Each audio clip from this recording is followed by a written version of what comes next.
ராமாய ராமபத்ராய ராமச்சந்திராய வேதசே ரகுநாதாய நாதாய சீதாய பதே நமக. எல்லோருக்கும் நமஸ்காரம்.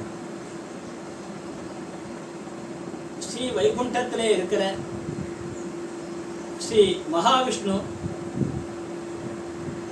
அவதாரங்கள் பல, மத்ஸ்ய கூர்ம வராக நிசிம்ம வாமன பரசுராம, இந்த அவதாரம் வரையும் எடுத்த உடனே ரகுராம, அதாவது ராமாவதாரம் எடுக்க வேண்டிய நேரம், அந்த நேரத்திலே அவருக்கு எல்லாமே எப்படி எப்படி எந்தெந்த நேரத்திலே எது எது நடக்க போகிறது எல்லாமே பிளான் பண்ணிடுறேன். அப்படி பிளான் பண்ணி முடித்த உடனே அவதாரம் எடுக்கிறார்.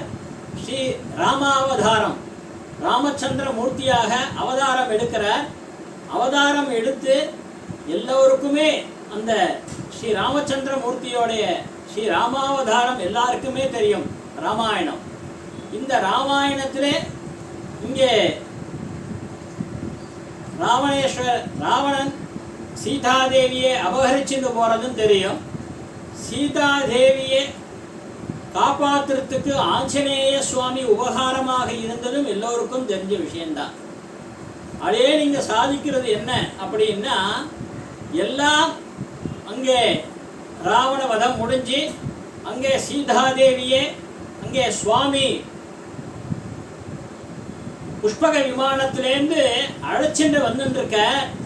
அப்படியே அழைச்சிட்டு வரும்போது அருமையான ஒரு இடம், வகுளாரண்ய கஷேத்திரம் அப்படின்னு சொல்லக்கூடிய இடம். அந்த வகுளாரண்ய கஷேத்திரத்துக்கிட்டே சுவாமி வர, அந்த இடத்துல வந்து கையை பிடித்து கொண்டு சீதாதேவியோட கையை, மகாலட்சுமி தாயார் தான் சீதாதேவி, இங்கே மகாவிஷ்ணுவோடைய அவதாரம் தான் ஸ்ரீ ராமச்சந்திரமூர்த்தி. இந்த ஸ்ரீ ராமச்சந்திரமூர்த்தி இங்கே சீதாதேவியோடைய கையை திருக்கரங்களை பிடிச்சுண்டு அங்கே காட்சி கொடுக்கிறார்.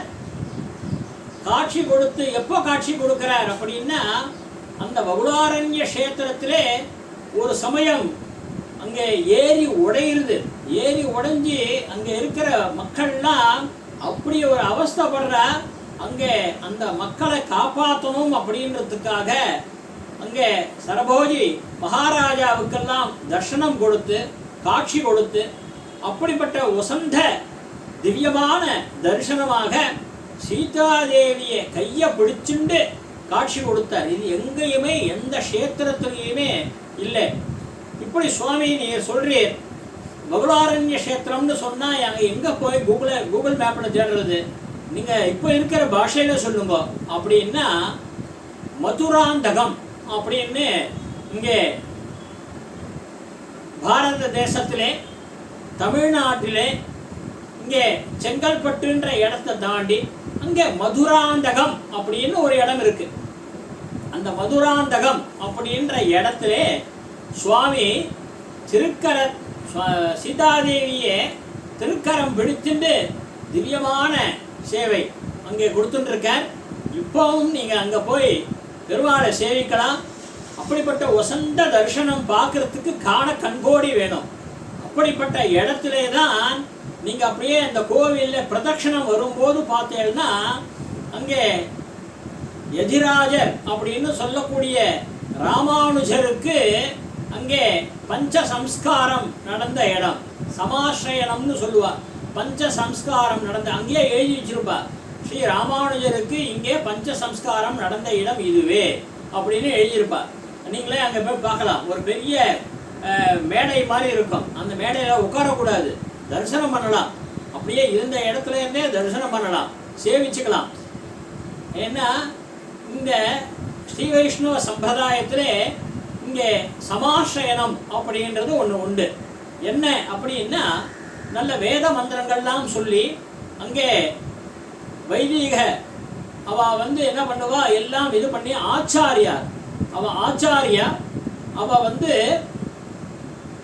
சங்கு சக்கரத்தை இங்கே புஜத்தில் ரெண்டு புஜத்திலையும், வலது புஜம் இடது புஜம் ரெண்டு இடத்துலையுமே தோள்பட்டை இந்த இடத்துல சங்கு சக்கரத்தை முத்திரை பொறிப்பார்.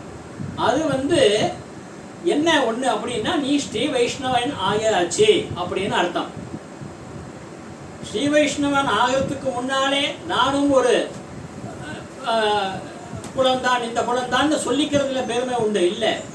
ஆனால் ஸ்ரீ வைஷ்ணவ சம்பிரதாயத்தை ஒருத்தர் சார்ந்திருக்கார் அப்படின்னா அந்த ஸ்ரீ வைஷ்ணவராக இருக்கக்கூடியவர் அவர் சமாசிரயனம் செய்து கொள்ள வேண்டியது அவசியம். அந்தந்த ஆச்சாரியர்கள் பண்ணுவார். நிறைய பேர், அதாவது சுயமாச்சாரியா பண்ணுவார். அழகிய சிங்கர் சுவாமிகள், அகோபில மடம் அழகிய சிங்கர் சுவாமிகள் பண்ணுவார். ஆண்டவன் ஆசிரமம் பண்ணுவார். வானமாமலை ஜீயர் சுவாமிகள் பண்ணுவார். இந்த மாதிரி நிறைய பேர் அந்தந்த மத குருமார்கள் எல்லாம் பண்ணி வைப்பார். அங்கே ராமானுஜருக்கு பஞ்சசம்ஸ்காரம் நடந்த இடம் அதுதான். இப்போ பஞ்சசம்ஸ்காரம் சமாசிரயனம் ஆச்சுன்னா, இப்போ நிறைய பேர் ஒருத்தருக்கு பேசும்போது நீங்கள் ஹலோ ஹவ் ஆர் யூ அப்படின்ற மாதிரிலாம் சொல்கிறது கூடாதுன்னு சொல்கிறத விட, அபத்தம்னு சொல்கிறத விட, ஏன்னா இதெல்லாம் சொன்னால் கான்ட்ரவர்சி ஆகிடும். அதனால் நீ எப்படி சொல்லலாம் அப்படின்னு எந்த லாங்குவேஜ் வேணால் சொல்லலாமே, அப்படி கரெக்டு இருந்தாலும் அங்கே நீங்கள் உபயோகம் பண்ண வேண்டிய பரிபாஷைகள் என்ன அப்படின்னா, அடியேன், சுவாமின்னு இது மாதிரிலாம் நீங்கள் சொன்னாதான் அதுக்கு உண்டான ஒரு சிறப்பு மகத்துவம் அதுக்கு உண்டு. தாசன்னு சொல்லணும். தாசன், அடியேன் அப்படின்னு சொல்லிட்டு உங்கள் குருவோடைய பேரை சொல்லணும். உங்களுக்கு சமாசிரயனம் பண்ணி வச்சவர் யார், அதெல்லாம் அதில் வரும். அதை மாதிரி சொல்லி ஒரு செல்ஃப் இன்ட்ரோடக்ஷன் பண்ணிக்கிறது அப்படி தான். இப்போ ஏதாவது வாட்ஸ்அப்பில் நம்ம யாருக்கோ கொடுக்குறோம், ஒரு விஷயங்கள் கொடுக்குறோம் அப்படின்னா, இப்போ சாதாரணமாக ஒரு 1% to another person நாம் வாட்ஸ்அப்பில் மெசேஜ் கொடுத்துட்டுருக்கோம் அப்படின்னா, ஒரு ரிலேட்டிவ்ஸ் கொடுக்குறோம், ஒரு இதில் கொடுக்குறோம்னா எல்லாருக்குமே அதே மாதிரி hello how are you, good morning அந்த மாதிரி வார்த்தையெல்லாம் உபயோகிக்கிற மாதிரி சில பேர்களுக்கு உபயோகிக்கக்கூடாது. ஏன்னா ஒரு வைதீகத்தில் இருக்கிறவாளுக்கு நீங்கள் ஒரு அட்ரஸ் பண்ணும்போது, அதே மாதிரி இந்த மத குருமார்களுக்கு பண்ணும்போது, ஒரு பெரியவர்கள், உங்கள் ஆற்று பெரியவர்கள் அவளுக்கெல்லாம் நீங்கள் பண்ணும்போ சல்யூட்டேஷன் கொடுக்கும்போது இப்படி தான் நீங்கள் சொல்லணும். அது சொல்கிறது தான் கிரமம் அப்படின்னு இந்த நேரத்தில் அடியேன் சாதிச்சுக்கிறோம். இப்படி அங்கே அவருக்கு சுவாமிக்கு அது நடந்த இடம் அதெல்லாம் சேவிச்சுட்டு அங்கே புஷ்பக இந்த விமானத்தில் தரிசனம் கொடுத்துருக்கார்.